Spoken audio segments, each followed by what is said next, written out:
मित्रों नमस्कार। अपने बीच भारतीय जनता पार्टी के प्रखर प्रवक्ता सांसद आदरणीय सुधांशु त्रिवेदी जी आपको संबोधित करेंगे। मेरा विनम्र निवेदन आदरणीय सुधांशु जी से है, आपको संबोधित करें। मित्रों, इस समय पहलगाम हमले के बाद भारत पाकिस्तान की सीमा के ऊपर तनाव है और सीज फायर का उल्लंघन करते हुए पाकिस्तान की सेना की तरफ से यदा कदा गोलाबारी की जा रही है, तो दूसरी तरफ सीमा के उस पार से पाकिस्तान की सेना गोलाबारी कर रही है, तो सीमा के अंदर से कांग्रेस और इंडी गठबंधन के नेता निरंतर बयानों की गोलाबारी भारत की सेना को लक्षित करने के लिए कर रहे हैं। अगर पाकिस्तान की सेना को लगता है कि उनके इन प्रयासों से भारत की सेना डिमोरलाइज हो सकती है, तो मुझे लगता है ठीक उसी भाव से इंडी गठबंधन और कांग्रेस के तमाम नेता अपने बयानों के गोले बरसाते हैं, जो भारत की सेना के मनोबल को कम करने के लिए लक्षित होते हैं। एक तरफ कांग्रेस और इंडी गठबंधन के नेता ये मुखौटा लगाकर कहते हैं कि वो सरकार के साथ हैं, और फिर उनके नेता बयानों की श्रृंखला एक के बाद एक वो देते रहते हैं जो भारत के विरुद्ध और भारत की सेना को मनोबल को गिराने वाली हो। यह बात मैं गंभीरता से कहता हूं और दुख के साथ कहता हूं कि यह कुछ वैसा ही है जैसे पाकिस्तान यहां पर गतिविधियां करता है और ऑफिशियली यह स्टैंड रखता है कि उसका उनसे कोई लेना देना नहीं है, वो तो शांति चाहता है। ठीक उसी प्रकार कांग्रेस और इंडी गठबंधन का ऑफिशियल स्टैंड रहता है कि हम सरकार के साथ हैं, और उनके नेता जो छोटे नेता नहीं हैं, मुख्यमंत्री सिद्धारमैया, पूर्व मुख्यमंत्री चन्नी जी और आज अजय राय प्रदेश अध्यक्ष कांग्रेस पार्टी, ये निरंतर ऐसे बयान देते रहते हैं। और ये वो पार्टी है, जब खुद सत्ता में थी तो आतंकवादी घटनाओं के बाद भी एक भी वर्ष ऐसा नहीं था जब मनमोहन सिंह सरकार ने पाकिस्तान से द्विपक्षीय शांति वार्ता स्थगित की हो, और 11 वर्षों में मोदी जी की सरकार में एक भी वर्ष ऐसा नहीं है जब पाकिस्तान से औपचारिक द्विपक्षीय वार्ता की हो। ये अपने आप में प्रमाण है कि हमारी सोच और उनकी सोच में क्या अंतर है। मगर मुझे बहुत दुख और पीड़ा है कि कांग्रेस पार्टी जिस प्रकार के बयान दे रही है, अभी आपने देखा कि कांग्रेस पार्टी के उत्तर प्रदेश के अध्यक्ष अजय राय जी रफाल विमान को के ऊपर खिलौना ऐसा दिखाते हुए, नींबू मिर्ची दिखाते हुए मजाक उड़ाने का प्रयास कर रहे हैं। मैं देश की जनता से कहना चाहता हूं कि कितने दुख की बात है कि मात्र एक दिन पहले इसी ईस्टर्न यूपी में गंगा एक्सप्रेस वे के ऊपर रफाल ने लैंडिंग की और उड़ान भरी। यानी ये सीधा संदेश था पाकिस्तान और हमारे देश के दुश्मनों को, और उसी क्षेत्र में उसी गंगा के किनारे बैठकर कांग्रेस पार्टी का प्रदेश अध्यक्ष उसी रफाल विमान का मजाक उड़ा रहा है। इससे साफ हो जाता है कि कांग्रेस की मानसिकता क्या है। और यह भी मैं कहना चाहता हूं, हां सच है कि भारत के तमाम क्षेत्रों में एक मान्यता है कि नींबू मिर्ची बुरी नजर से बचाती है, परंतु आज भारत की सेना को पाकिस्तान की बुरी नजर से बचने की जरूरत नहीं है, क्योंकि पाकिस्तान की सेना भारत की सेना को डरी नजर से देख रही है, और ये इंडी गठबंधन और कांग्रेस वाले बुरी नजर से देख रहे हैं।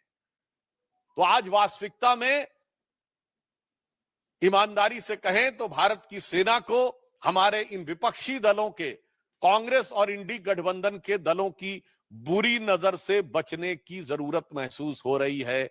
जहां उस रफेल की गर्जना से पाकिस्तान थर्राया हुआ और डरा हुआ महसूस करता है, वहीं ये लोग उसका मजाक उड़ाने का प्रयास करके सेना का मनोबल गिराने का प्रयास करते हैं। और मैं कांग्रेस पार्टी से कहना चाहता हूं, बिल्कुल ये सच है कि जब रफाल आया था तो हमारे रक्षा मंत्री राजनाथ सिंह जी ने फ्रांस में जाकर उसके ऊपर स्वास्तिक बनाया था, शायद इनको पता नहीं है, भारत की सेना में बाकायदा धार्मिक शिक्षक नियुक्त होते हैं। जब सैनिक युद्ध करने के लिए जाते हैं तो उनकी धार्मिक भावनाओं के अनुरूप जो जो वह परंपरा चाहे, जो जो वो रिचुअल चाहे, और उन धार्मिक भावनाओं के अनुरूप उनकी पूरी व्यवस्था की जाती है। मैं कांग्रेस पार्टी से पूछना चाहता हूं, इसमें किस बात का मजाक उड़ा रहे हैं? हिंदू धार्मिक आस्थाओं का मजाक उड़ा रहे हैं कि चूंकि राफेल के ऊपर स्वास्तिक बनाया गया था। उधर पाकिस्तान की सेना कलमा पढ़ने की बात करती है और ये लोग हिंदू धार्मिक भावनाओं का मजाक उड़ाते हैं। इन्हें पता होना चाहिए कि भारत की सेना की जो तमाम रेजिमेंटें हैं उनके युद्ध उद्घोष पूर्ण रूप से धार्मिक भावना के ऊपर आधारित है। गलवान में जो हमारे सैनिक बलिदान हुए थे, बिहार रेजिमेंट का युद्ध उद्घोष है बजरंग बली की जय। गोरखा रेजिमेंट का युद्ध उद्घोष है आयोरी गोरखाली जय महाकाली। राजपूत रेजिमेंट का युद्ध उद्घोष है राजा रामचंद्र की जय। मैं पूछना चाहता हूं, आज मैं फिर यह बात गंभीरता से कह रहा हूं, आप सब ने फिफ्थ कॉलमनिस्ट वर्ड सुना होगा। 1936 से 39 के बीच में जो स्पेनिश सिविल वॉर हुई थी, तो स्पेन में यह माना जा रहा था कि चार तरफ से दुश्मन की सेनाएं आगे बढ़ रही थी, परंतु उसमें फ्रेज यूज किया था, उन्होंने कहा था 4 columns are approaching from all the 4 sides, but there is a 5th column which is supporting those who are working against the interest of Spain at the time.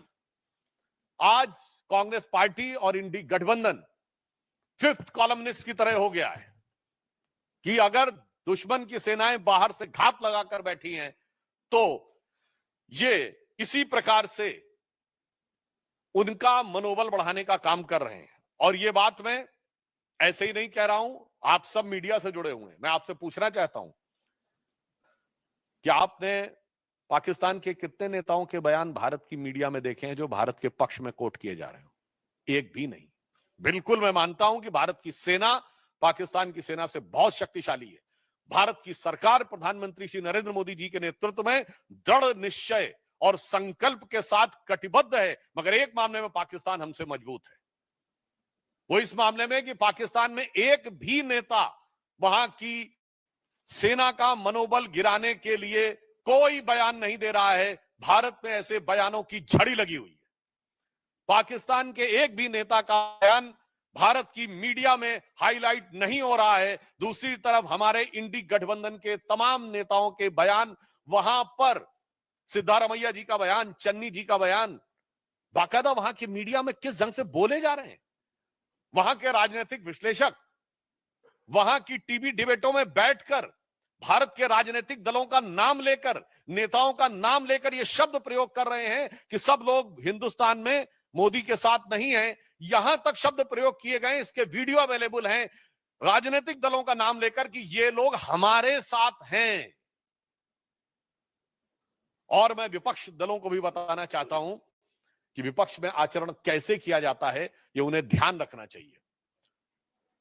2010 या 11 या 12 की बात है जब पाकिस्तान के तत्कालीन प्रधानमंत्री नवाज शरीफ ने हमारे तत्कालीन प्रधानमंत्री स्वर्गीय मनमोहन सिंह जी के लिए आपत्तिजनक शब्दों का प्रयोग किया था, देहाती औरत और जाने किस किस संदर्भ में बोला था। उस समय हमारे वर्तमान प्रधानमंत्री और उस समय गुजरात के मुख्यमंत्री नरेंद्र मोदी जी ने दहाड़ कर कहा था कि कौन होता है पाकिस्तान हमारे 125 करोड़ भारतवासियों के प्रतिनिधि प्रधानमंत्री के बारे में टिप्पणी करने वाला। दूसरा मैं उदाहरण बताना चाहता हूं, 1995 में जिनेवा में पाकिस्तान संयुक्त राष्ट्र संघ में भारत के विरुद्ध प्रस्ताव ला रहा था और उस समय हमारे नेता प्रतिपक्ष अटल बिहारी वाजपेयी जी भारत के प्रतिनिधिमंडल का नेतृत्व करते हुए, उस समय कांग्रेस की नरसिम्हा राव सरकार का समर्थन करते हुए वहां गए थे और उन्होंने पूरा क्रेडिट भी उस सरकार को दिया था। और ये मैं ऑन रिकॉर्ड कह रहा हूं, जाके कोई चेक कर सकता है। उस समय पाकिस्तान की प्रधानमंत्री बेनजीर भुट्टो थी और उन्होंने कहा था, देखो ये कैसा देश है जहां का मुख्य विपक्षी दल का नेता प्रतिपक्ष सरकार का समर्थन करता है और एक हमारा देश है। यानी उस समय पाकिस्तान के लिए उन्होंने कहा था जो लोग सरकार का विरोध करते हो। और आज देखिए वही स्थिति हो गई। पाकिस्तान में पक्ष हो या प्रतिपक्ष दोनों सेना का समर्थन कर रहे हैं और हमारे यहां प्रतिपक्ष सेना का मनोबल गिराने का प्रयास कर रहा है। सर्जिकल स्ट्राइक का कभी प्रूफ मांग रहा है, कभी कह रहा है कि पुलवामा में क्या हुआ वगैरह वगैरह, तो मैं उनको भी, फिर भी अगर उनको कोई सबूत की जरूरत है तो मैं प्रमाण के साथ केवल पाकिस्तान की नेशनल असेंबली में बोले गए पाकिस्तान के सांसदों और मंत्रियों के बयान कोट कर देना चाहता हूं। इमरान खान ने नेशनल असेंबली ऑफ पाकिस्तान में एज प्राइम मिनिस्टर कहा कि बालाकोट में जो इन्होंने किया था उससे ज्यादा खौफनाक कुछ करने की सोच रहे हैं, 4 साल पुरानी बात। फवाद चौधरी पाकिस्तान के मंत्री थे और उनका फ्लोर ऑफ द हाउस पर नेशनल असेंबली में दिया गया बयान है कि हमने पुलवामा तक घुस के मारा था। मुझे लगता है इसके बाद भी भारत के किसी दल को सबूत चाहिए तो उन्हें चुल्लू भर पानी में डूब मरना चाहिए, क्योंकि फ्लोर ऑफ द हाउस पे मंत्री का दिया गया बयान सरकार का आधिकारिक बयान होता है। और इसके बाद पाकिस्तान के एमपी ने उस समय के फॉरेन मिनिस्टर शाह महमूद कुरैशी साहब को कोट करते हुए कहा कि मैं बैठा हुआ था, शाह महमूद कुरैशी साहब यानी उस समय के फॉरेन मिनिस्टर बैठे थे, आर्मी चीफ आए और आर्मी चीफ के पांव कांप रहे थे। यह फ्लोर ऑफ द हाउस पे दिया गया बयान है। आर्मी चीफ के पांव कांप रहे थे, उन्होंने कहा खुदा का वास्ता है अभिनंदन को वापस कर दो वरना शाम तक इंडिया अटैक कर देगा। यह सदन के पटल पर इमरान खान का एज प्राइम मिनिस्टर दिया गया स्टेटमेंट है कि पिछले 73 सालों में, उस समय 73 साल हुए थे, ऐसी गवर्नमेंट नहीं आई जिसने पाकिस्तान के लिए इतनी मुसीबत क्रिएट की हो जितनी ये मोदी की सरकार आई है। जब सिद्धू गए थे तो उस समय रैली में बोला था इमरान खान ने एज प्राइम मिनिस्टर की जब तक आप लोगों की सरकार नहीं आएगी तब तक हालात नहीं सुधरेंगे। और यहां के मंत्री, पूर्व मंत्री रहे मणिशंकर अय्यर जी ने कहा था मोदी को हटाने के लिए आपकी सहायता की जरूरत है। और मैं एक और फैक्ट बोल देना चाहता हूं, सैफुद्दीन सोज साहब कांग्रेस पार्टी के अध्यक्ष रहे जम्मू कश्मीर के। उन्होंने अपनी एक किताब लिखी है जम्मू कश्मीर के बारे में, जिसमें उन्होंने मुशर्रफ के स्टेटमेंट को कोट करते हुए कहा है कि यदि मुशर्रफ ने यह कहा था कि कश्मीर को भारत से अलग हो जाना चाहिए तो आज की डेट में वो सही प्रतीत होता है। मैं कांग्रेस से पूछना चाहता हूं कि आपका यह पुराना याराना कब से है भाई पाकिस्तान से? क्या आपको मुशर्रफ का बयान सही लगता है? पाकिस्तान की आर्मी के चीफ के गले मिलते हैं आप, भारत के आर्मी चीफ के बारे में आपत्तिजनक बातें करते हैं।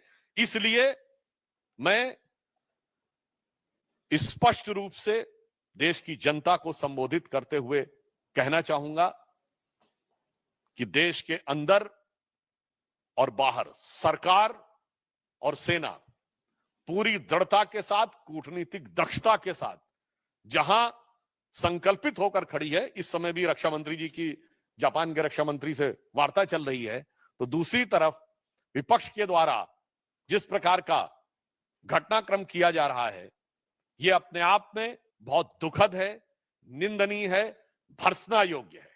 परंतु हम देश को आश्वस्त करना चाहते हैं कि प्रधानमंत्री श्री नरेंद्र मोदी जी के नेतृत्व में जो प्रधानमंत्री जी ने कहा है कि इस घटना के अपराधियों को धरती के अंतिम छोर तक ढूंढकर दंडित किया जाएगा और दंड ऐसा होगा जिसका कोई पूर्व का उदाहरण नहीं होगा, यानी अभूतपूर्व दंड दिया जाएगा। और ये वो लोग हैं जिन्होंने जीती हुई बाजी, जंग के मैदान पे जीती हुई सेना को कूटनीति के टेबल पर हारने पे मजबूर किया है। मैं कांग्रेस को याद दिलाना चाहता हूं, आप कहते हो कि हमारा वायुसेना का जो जहाज है वो खिलौने की तरह है। हां, मैं कांग्रेस पार्टी को याद दिलाना चाहता हूं 26/11 के हमले के बाद वायुसेना कार्रवाई के लिए तैयार थी और उस समय वायुसेना अध्यक्ष फॉली होमी मेजर साहब ने 2016 में अपने संस्मरण में लिखा है कि मनमोहन सिंह सरकार ने अनुमति नहीं दी। आपने वायुसेना के युद्धक विमानों को खिलौने की तरह रखा था, मगर मोदी जी की सरकार सेना के हर साजो सामान को उचित, प्रभावी कूटनीतिक घेराबंदी के बाद रणनीतिक प्रयोग के लिए रख रही है।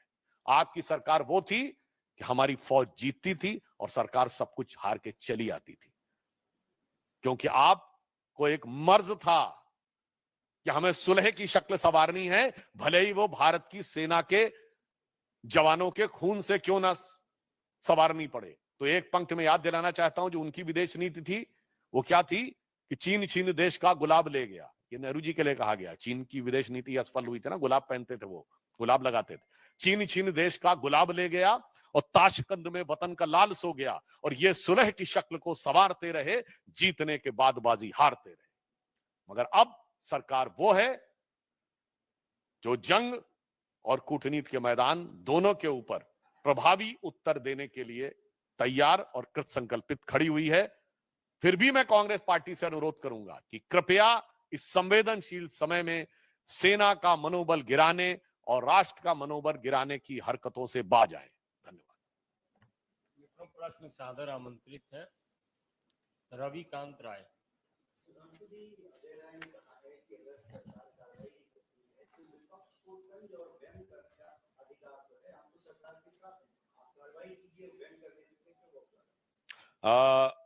सेना के जहाज को लेकर किया गया व्यंग नहीं, ये भीतरघात होता है।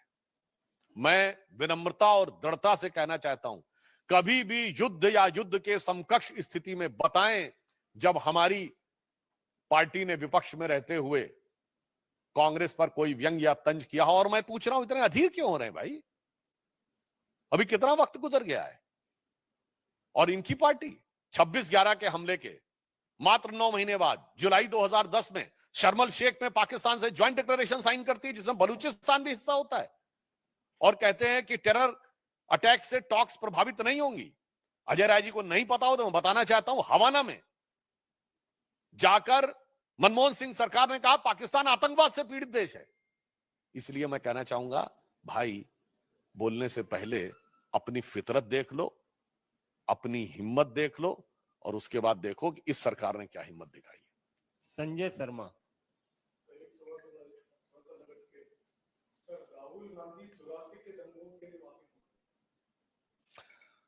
मुझे लगता है कि जो वैसे ही जैसे अभी कह रहे हैं कि हम सरकार के साथ हैं और उसके बाद भी उनके नेता अनाप शनाप आपत्तिजनक बयान दे रहे हैं, उसी प्रकार 84 के दंगों के मुख्य आरोपियों को लंबे समय तक मंत्री, सांसद, विधायक और तमाम प्रकार की चीजों के नवाजिश रहमो करम देने वाले लोग अगर आज ये कहें तो यह साफ नजर आता है कि ये मुख नहीं मुखौटा है। और सिर्फ इस पे नहीं, उनको तो स्वर्गीय राजीव गांधी जी के उस बयान पे माफी मांगनी चाहिए थी जिसमें उन्होंने कहा था बड़ा पेड़ गिरता है तो धरती हिलती है। ये 84 का दंगा नहीं था, पहले मैं बात कह दूं। दंगे में अक्सर दो वर्गों के बीच में होता है जिसमें दोनों समुदायों के लोग मारे जाते हैं। ये नरसंहार था जिसमें दंगाइयों के द्वारा भी एक ही समुदाय यानी सिख मारे गए, और पुलिस की गोली से भी एक ही समुदाय यानी सिख मारे गए, और उसके बाद भारत के प्रधानमंत्री ने कहा था बड़ा पेड़ गिरता है तो धरती हिलती है। तो पहले वो सही कर बता दें राहुल गांधी जी, आप सही कि आपके स्वर्गीय पिताजी सही। ऐश्वर्य Jain.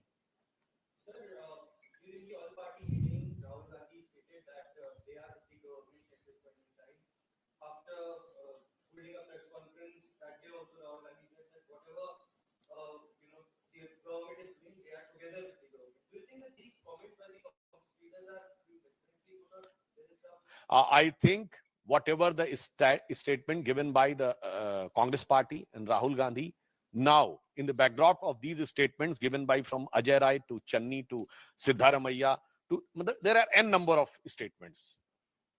It seems that that is nothing but a mask to cover the real and ugly face of Congress nefarious design to find out some political opportunity or some appeasement politics even at this hour of crisis. अंकित गुप्ता।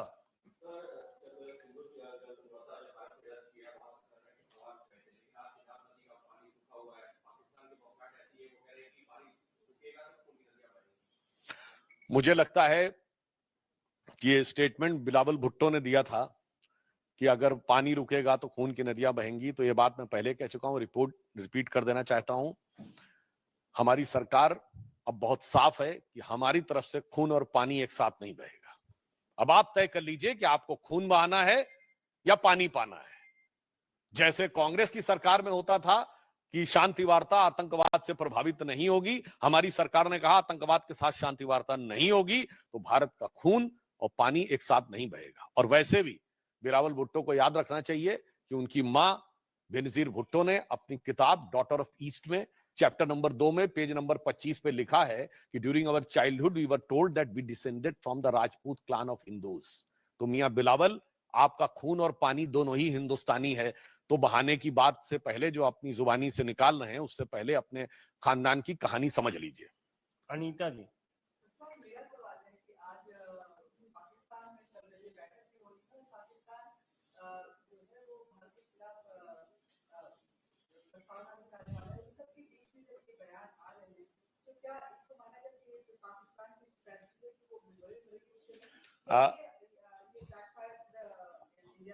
देखिए यही बात है, अगर पाकिस्तान में सर्वदलीय बैठक या सत्र बुलाया जा रहा है तो वहां कोई विपक्षी दल वहां की सेना या सरकार के खिलाफ नहीं बोल रहा है, न डायरेक्ट न इनडायरेक्ट, न प्रत्यक्ष न व्यंग, मगर यहां पर उन बयानों की झड़ी लगी हुई है। तो इसलिए यही मेरा साफ कहना है कि यह बात देश की जनता को समझने की जरूरत है और कांग्रेस पार्टी को अपने गिरेबान में झांकने की जरूरत है और इन चंद नेताओं को पाकिस्तानी सेना का चीयर लीडर बनने से बाज आना चाहिए। एक मिनट, नहीं, वो प्रस्तावना लाए हैं, वो जो भी लाए हैं उनसे कोई प्रभाव नहीं पड़ने वाला है। अभी तो हम जो अंतरराष्ट्रीय स्तर के ऊपर प्रस्तावना ला रहे हैं, आज उनकी बेबसी देखिए ना। अरब और ईरान ने भी उनके भारत के ऊपर हमले की निंदा की है, पाकिस्तान के समर्थन में एक वाक्य नहीं बोला है। और चाइना ने सिर्फ इतना कहा है कि वो ईमानदारी से जांच होनी चाहिए, उसने भी खुल के साथ नहीं दिया है। तो आज मोदी जी के नेतृत्व में डिप्लोमैटिक आइसोलेशन के जिस मुकाम तक पाकिस्तान को पहुंचा दिया है कि ना अरब उसके साथ है जो सुन्नी मुस्लिम वर्ल्ड का लीडर है, ना ईरान उसके साथ है जो शिया मुस्लिम वर्ल्ड का लीडर है, और चाइना भी बच बच के बोल रहा है। तो मतलब कुल मिला के आज पाकिस्तान का वो प्रस्ताव अगर बोलेंगे तो वो लिखे चाहे जो उनके दिल से, तो ये आवाज आएगी कि इस भरी दुनिया में कोई भी हमारा न हुआ, गैर तो गैर थे, अपनों का सहारा न हुआ। मोहित भट्ट।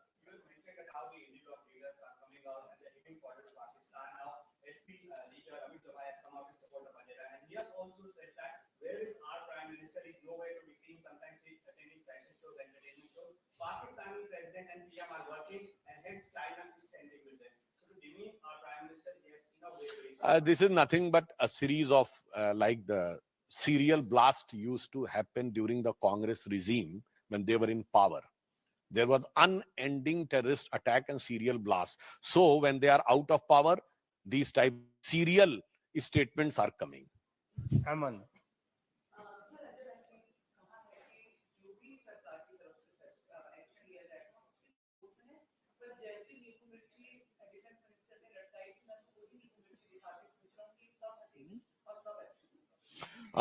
देखिए, अब एक और बात कह दूं, राफेल पे नींबू मिर्ची की इसलिए भी जरूरत थी कि राफेल में तो ये पूरा भ्रष्टाचार करने की व्यवस्था कर लिए थे। कांग्रेस में राफेल क्यों नहीं आया था, वो पुरानी बात हो गई। सारा कंप्लीट होने के बाद आगे प्रोसेस ही नहीं बढ़ाया। मैं पुनः ये कहना चाहता हूं कि एक तरफ ये कहना कि हम सरकार के साथ हैं, और फिर भारत के प्रमुख युद्धक विमान को, जिसने उसी समय गंगा एक्सप्रेसवे पे 24 घंटे के अंदर लैंडिंग और उड़ान भरी हो, ये कहना इनके दोहरे दो मुहे खतरनाक चरित्र को प्रदर्शित करता है। ठाकुर रविंद्र सिंह।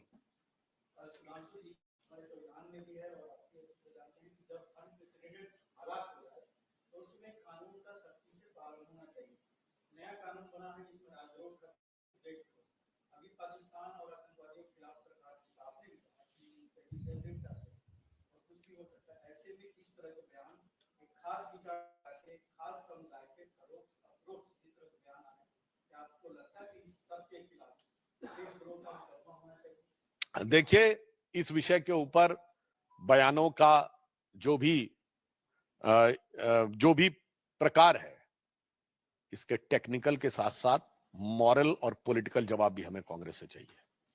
क्योंकि जहां तक देश के अंदर इसका उपयोग करने की बात है, तो मैं कोट करके कह रहा हूं, बैरक ओबामा ने अपनी किताब द प्रॉमिस लैंड में 2010 की अपनी भारत यात्रा में तत्कालीन प्रधानमंत्री मनमोहन सिंह जी की वार्ता के आधार पर लिखा था कि 26/11 के हमले के बाद भारत की सेना कार्रवाई करना चाहती थी, मगर मनमोहन सिंह ने इसलिए कार्रवाई नहीं की क्योंकि उससे उपजे वातावरण से एंटी मुस्लिम सेंटीमेंट पैदा हो सकता था, जो बीजेपी को फायदा कर सकता था। तो ये कांग्रेस पार्टी है जो भारत के अंदरूनी वातावरण को पाकिस्तान से जोड़ती है, हम नहीं जोड़ते। गणेश पाठक। गणेश पाठक।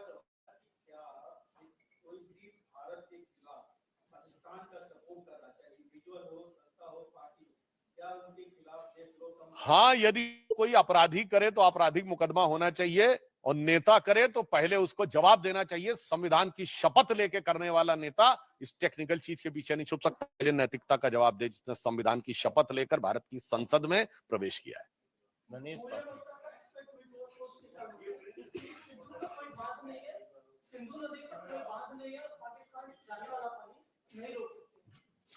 देखिए, अगर वो ऐसा है तो फिर उन्हें घबराहट किस बात की है? ये दोनों बातें एक साथ नहीं चल सकती हैं। मगर एक अंतर यह भी है, भारत सरकार ने एक निर्णय यह भी लिया है कि अब हम हाइड्रोलॉजिकल डाटा पाकिस्तान के साथ शेयर नहीं करेंगे। इससे पहले युद्धों के दौरान भी हाइड्रोलॉजिकल डाटा जो इन 5 नदियों का था, यानी कितना पानी आया है, एट प्रेजेंट कितना पानी है, ये पाकिस्तान को शेयर किया जाता था। अब भारत सरकार ने शेयर करना बंद कर दिया है। तो अब पाकिस्तान के लिए अनुमान लगाना मुश्किल है कि अब आने वाले दिनों में पानी कम आएगा या ज्यादा, उभार चढ़ाव आएगा या उतार। वैसे मुझे लगता उतार ही उतार होने का चांस ज्यादा है।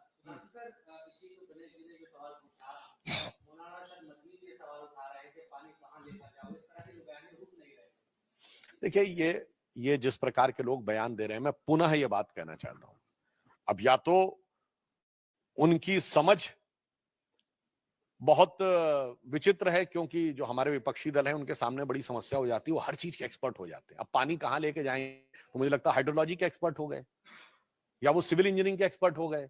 जब राफेल की बात आती तो एरोनॉटिकल इंजीनियरिंग के एक्सपर्ट हो जाते हैं। जिस समय वैक्सीन की बात आती तो सेलुलर माइक्रोबायोलॉजी के एक्सपर्ट हो जाते हैं। फिर जब वैक्सीन आई तो कहते इतने कम समय में वैक्सीन कैसे उसका पूरा हो गया, तो स्टैटिस्टिक्स के एक्सपर्ट हो जाते हैं। और जब राम मंदिर का उद्घाटन होना होता है तो मुहूर्त के एक्सपर्ट हो जाते हैं। तो उनकी इस एक्सपर्टीज का जवाब देना मेरे विचार से देश की जनता भली भांति समझती है। शैलेंद्र दूरदर्शन अंतिम प्रश्न।